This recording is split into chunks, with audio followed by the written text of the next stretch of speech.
السلام علیکم ناظرین، عوام کی رائے کے ساتھ میں ہوں آپ کا میزبان ڈاکٹر نوید، اور آپ اس وقت دیکھ رہے ہیں 72 نیوز۔ میں اس وقت موجود ہوں ڈیرہ مراد شمالی میں، جو کہ ڈسٹرکٹ ہے نصیر آباد کے، اور آئیے آپ جس سے ملاقات کروانے جا رہا ہوں وہ کسی تعارف کی محتاج نہیں، یہاں کی بہت مشہور ہستی ہیں جن کا نام ہے میر عبد الماجد جموٹ صاحب، جو کہ یہاں کے ایم پی بھی رہ چکے ہیں اور صوبائی وزیر ایکس جو ہے نا 2013 سے 2018 جب نواز شریف صاحب کی حکومت تھی اس میں، اور خاص طور پہ یہ جموٹ قومی موومنٹ کے چیئرمین بھی ہیں۔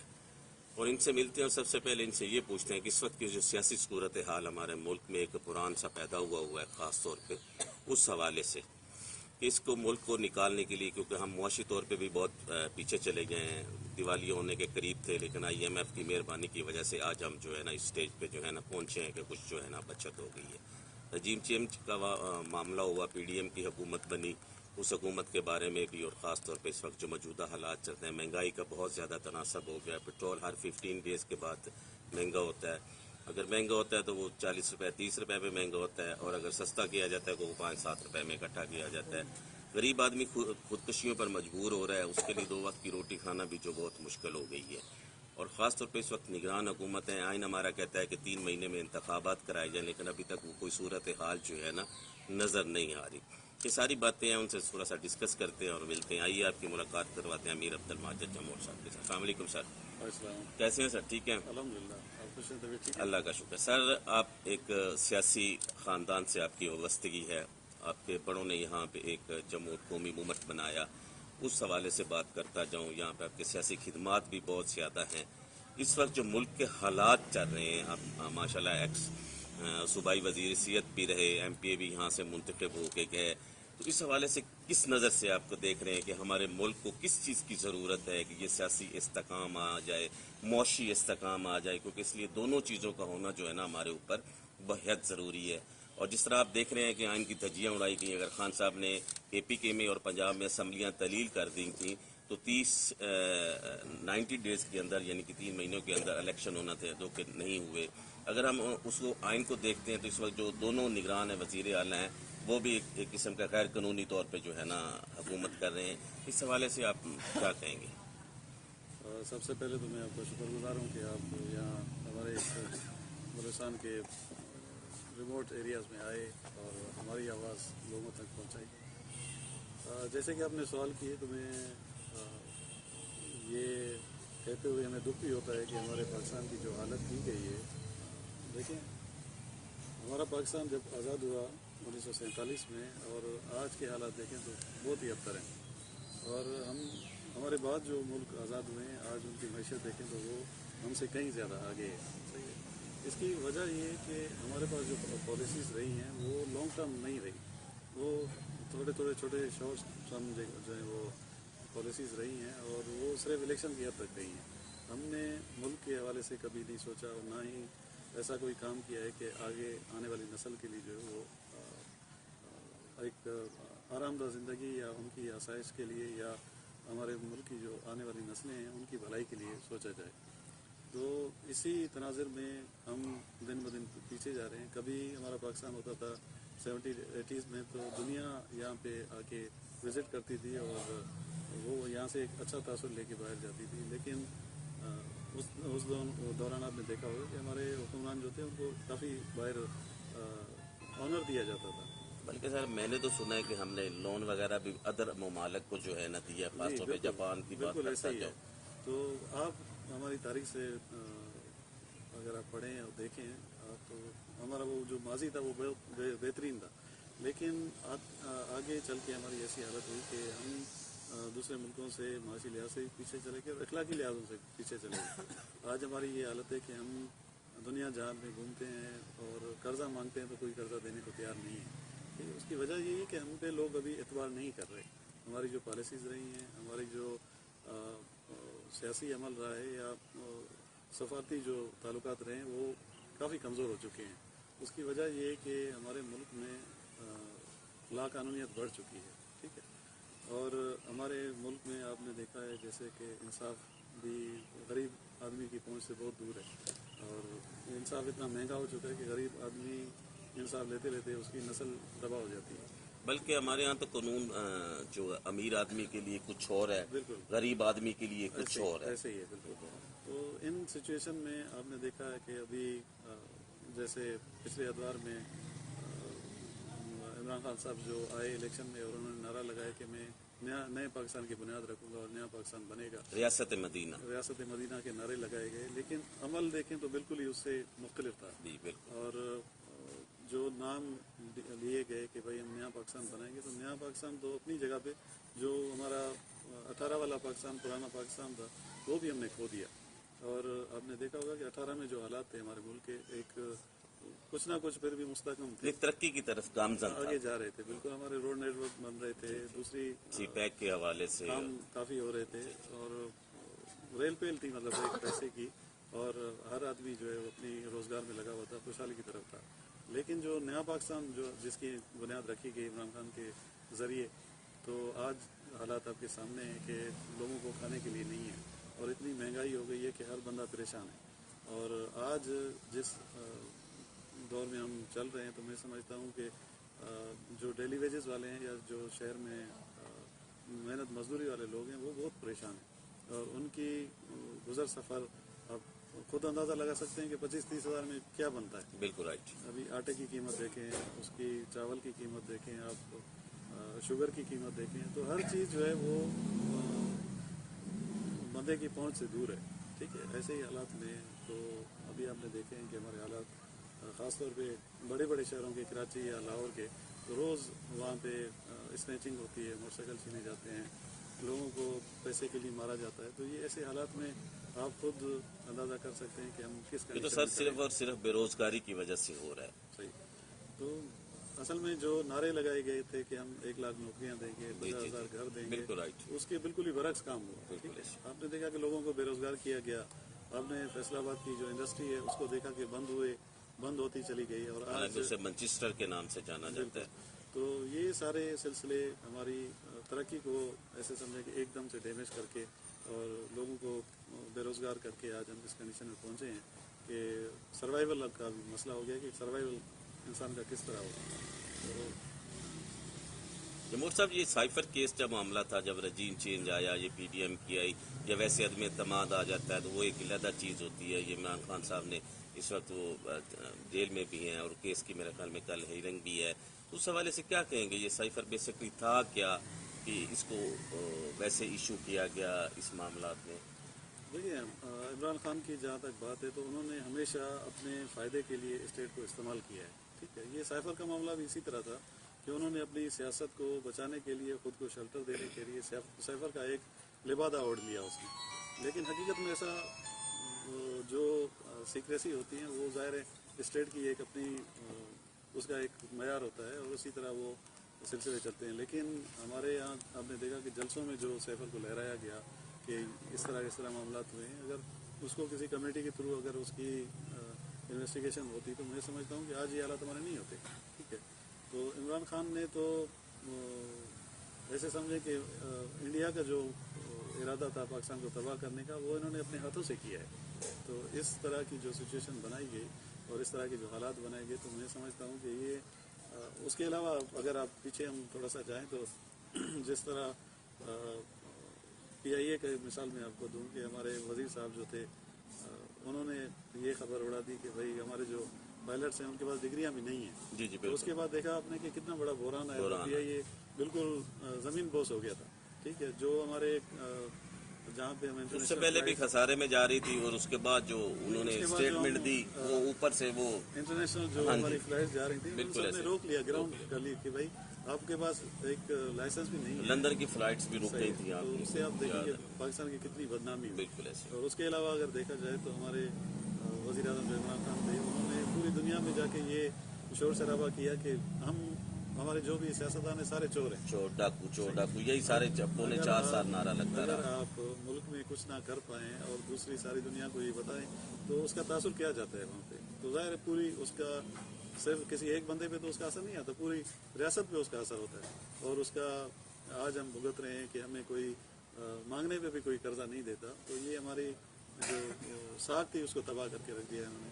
تو اس طرح کے معاملات رہے کہ ہم آج جس کنڈیشن میں, یہ ہماری اپنی